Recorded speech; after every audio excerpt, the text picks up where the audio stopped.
Comenzamos este último trimestre del año y también comienza la discusión del presupuesto de la Nación. Algunos incluso han dicho que va a ser una de las discusiones más complicadas, ¿no?, de los últimos años. Hay autoridades, incluidas la del ministro de Hacienda, que dice, bueno, todas las discusiones de presupuesto, lo recordaremos, hasta altísimas horas de la noche, es un habitual todos los años en el Congreso, ¿no? Son complicadas, pero aparentemente hay ingredientes bien especiales este año también. Sí, vamos a hablar sobre esto y sus alrededores, por supuesto, con el ministro de Hacienda, Mario Marcel, que está en línea hasta ahora. ¿Qué tal, ministro? ¿Cómo le va? Muy buenos días. Hola, buenos días, ministro. Hola, muy buenos días, especialmente a las auditoras y auditores de Radio Bio Bio. Ministro, bueno, vamos a hablar del tema del presupuesto, pero hace poquito conocimos la información del IMASEC, ¿no? Correspondiente al mes de agosto, cayó 0,9%, o sea, cayó de partida, ¿no? Muy lejos de las proyecciones que se hacían, que hablaban de un crecimiento leve, pero crecimiento.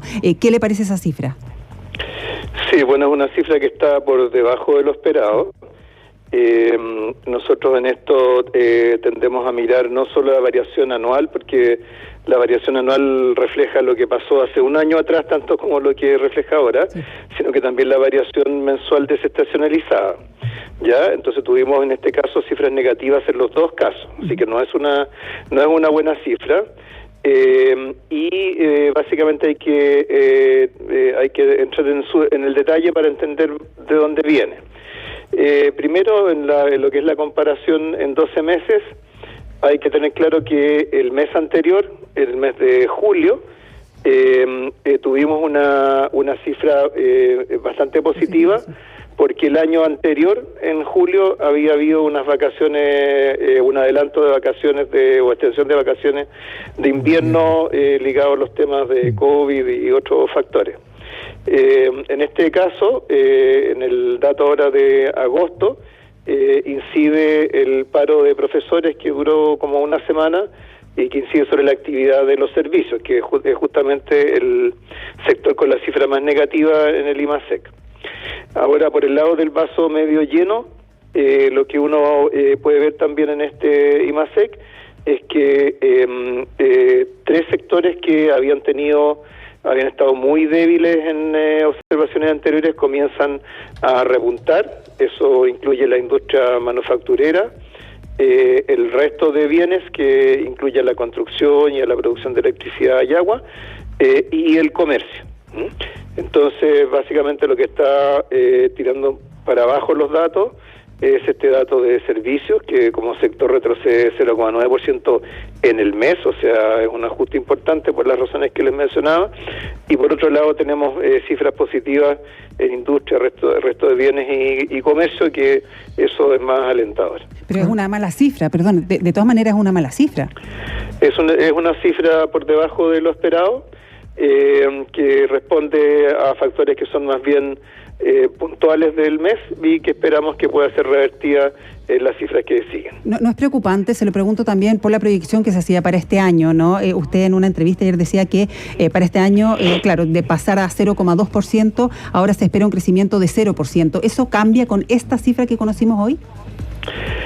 No necesariamente en la medida que responda a estos factores más puntuales, pero por supuesto tenemos que ver si estos elementos más positivos, como el crecimiento de la industria manufacturera y el comercio, si se van afirmando en lo que sigue del año, eso es mucho más potente que este factor puntual de este mes. Pero con este dato podríamos incluso tener un crecimiento negativo.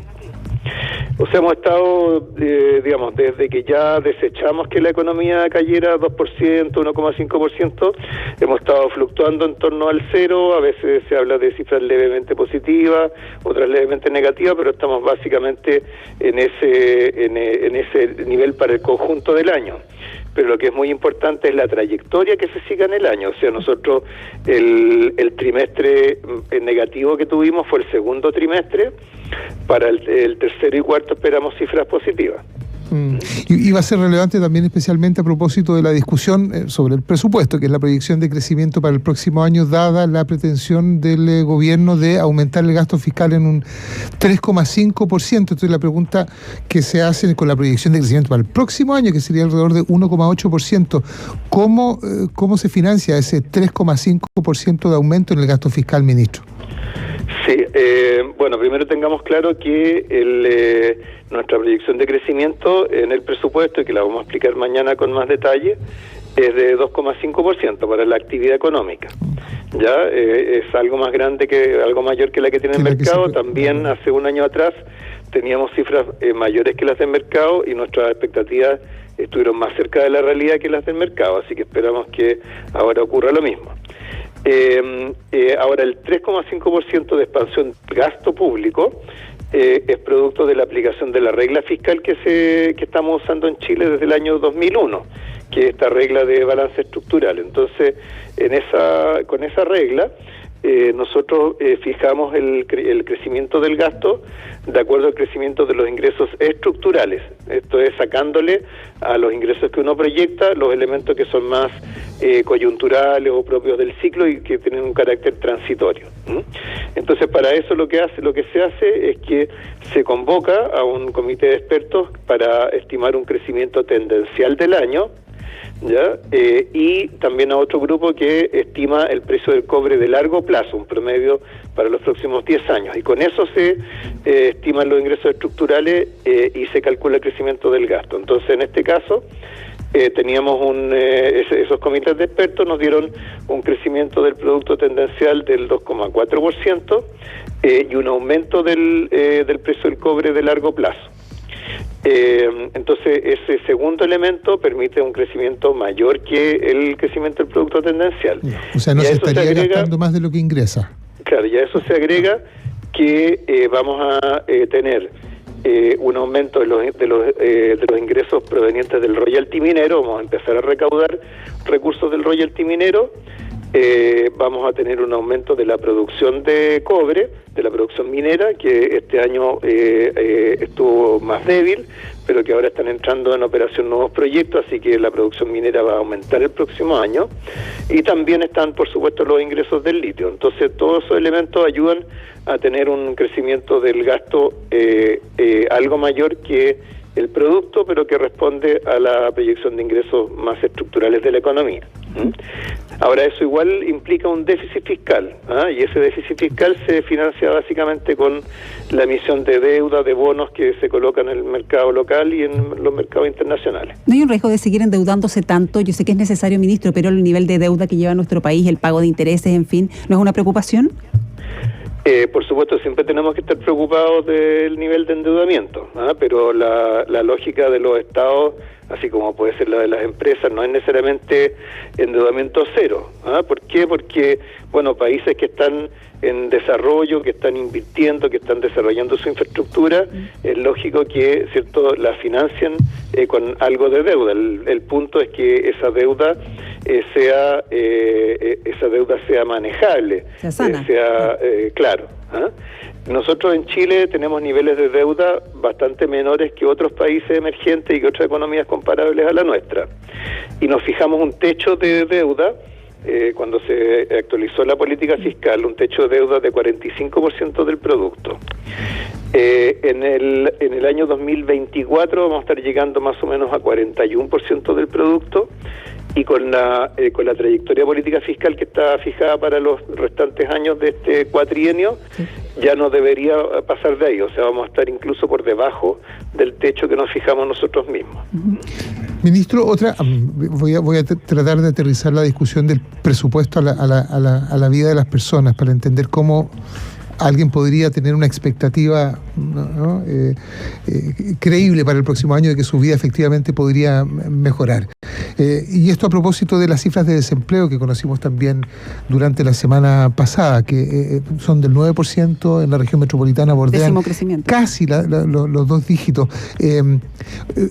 ¿Cuánto de lo que se prioriza, cuánto de lo que se va a recaudar más, cuánto del aumento del gasto fiscal, por ejemplo, y cuánto de lo que se está priorizando en el presupuesto del 2024, con las proyecciones que maneja el gobierno, evidentemente, va a impactar, por ejemplo, en cifras como el desempleo o el empleo, para decirlo en positivo? Claro.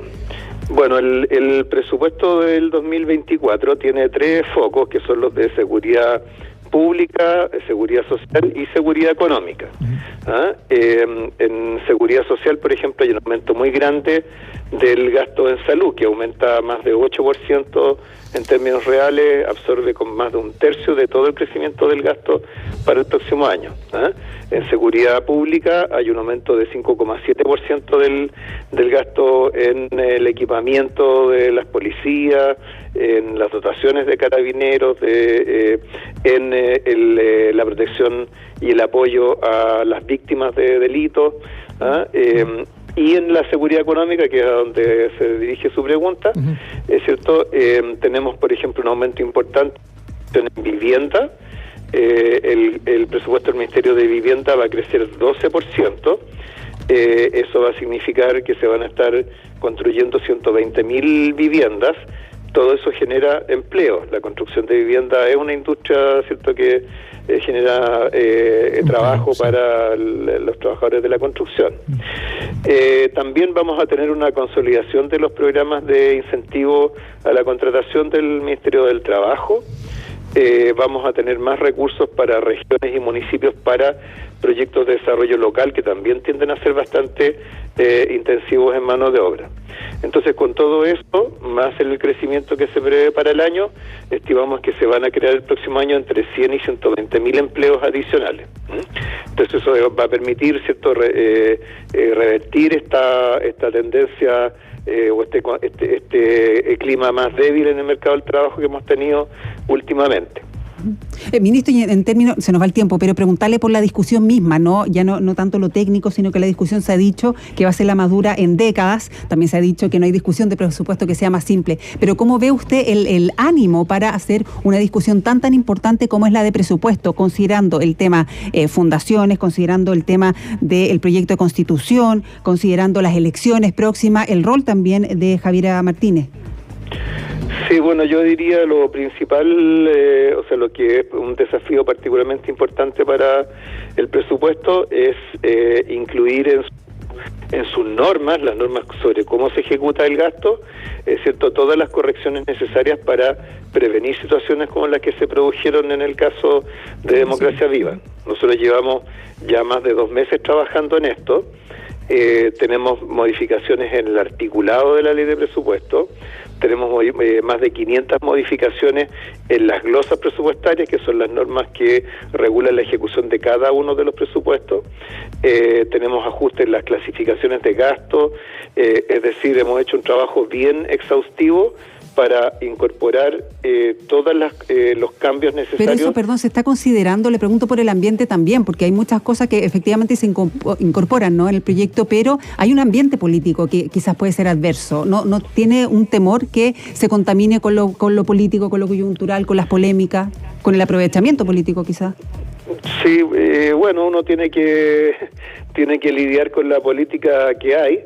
Pero en el caso del presupuesto, la verdad es que la manera en que está estructurada la discusión presupuestaria ayuda a tomar un poco de distancia respecto de esas dinámicas más públicas, por el hecho de que para el presupuesto se forma una comisión especial mixta de 13 diputados y 13 senadores, donde básicamente están representadas las comisiones de Hacienda de las dos cámaras, que se divide a su vez en subcomisiones, y cada una de ellas tiene un grupo de ministerios, de partidas presupuestarias que va analizando.